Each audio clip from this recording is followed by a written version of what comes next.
It's Macintosh. Oh, oops, wrong angle.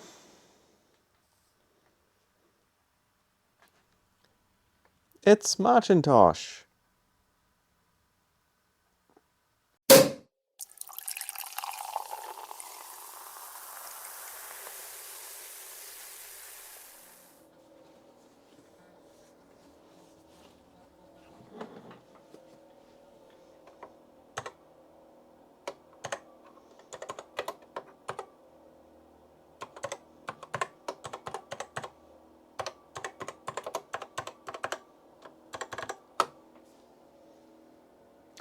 I was going to make a video about cold solder joints and how this machine was not displaying correctly sometimes, and you can see the flickering a little bit.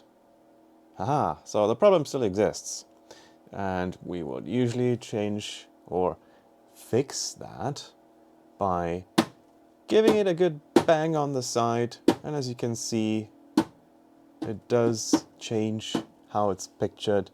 One of the things I know are usually going to work, and with this one is put it sideways. But I can obviously not do that all the time. I would get a bad neck. So let's take a quick look at the analog board to see what we need to do to fix this dreaded problem.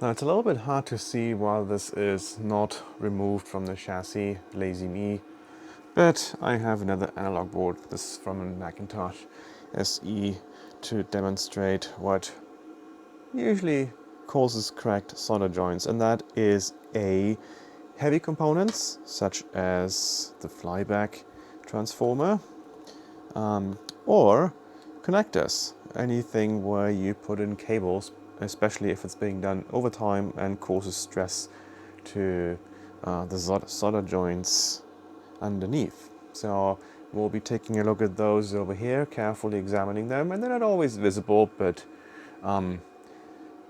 typically reflowing the solder should fix the problem, so we'll give that a try and see what the outcome is.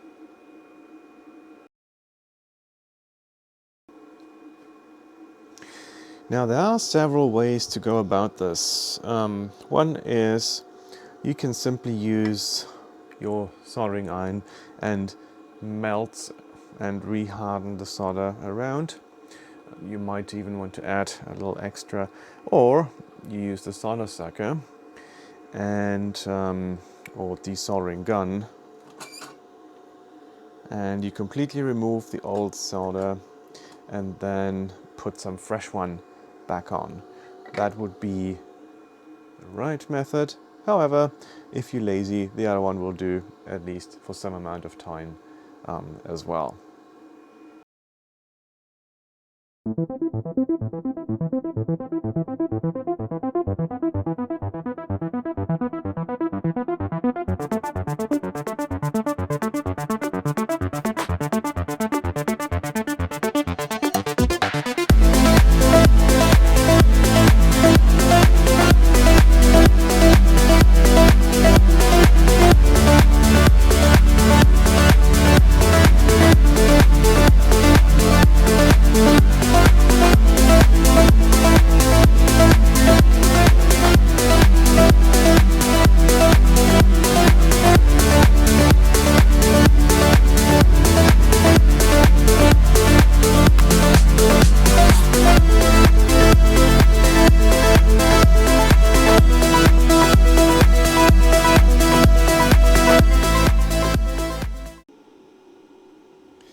Now, I don't know if you can see that, but I think I found the culprit when I got to the last one here. You can see a little bit of a cut in there, and so I suspect that that may be the culprit. We'll touch this one up as the last one and then put it back together and see if that indeed did the job.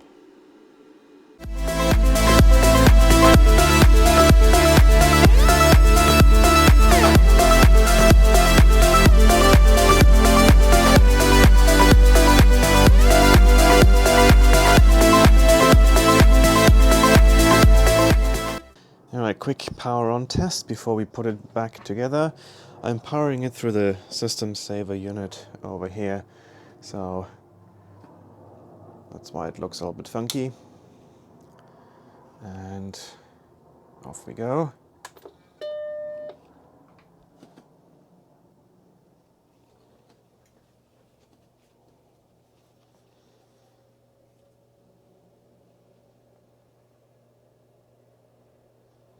The screen's coming on, so that's a good sign.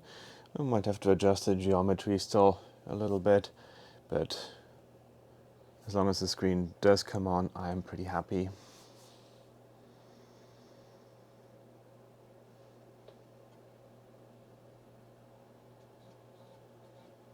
And so far, so good. Now, it is possible that with the case on, it might look a little bit different in terms of image stability, especially if it's putting on pressure onto components that in this open state is not on some of the components here. So, but at the very least, this is all still working.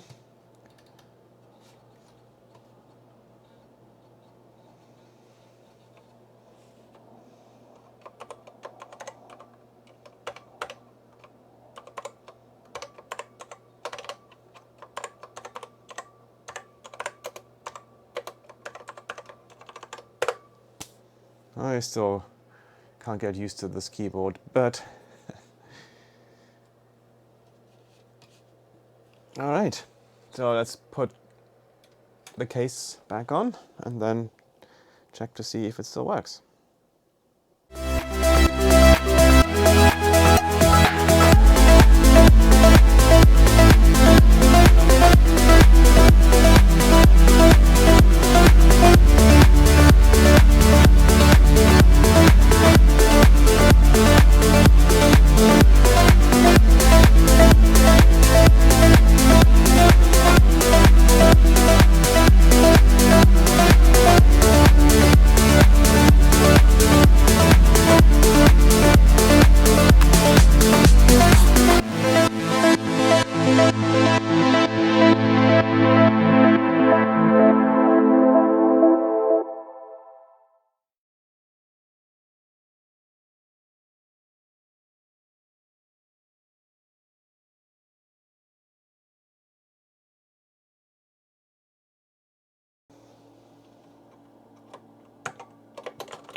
Alright, no idea why the keyboard all of a sudden stopped working. I've had the same problem before with a different cable, and once I switched it over it worked, but at least the screen, it remains bright.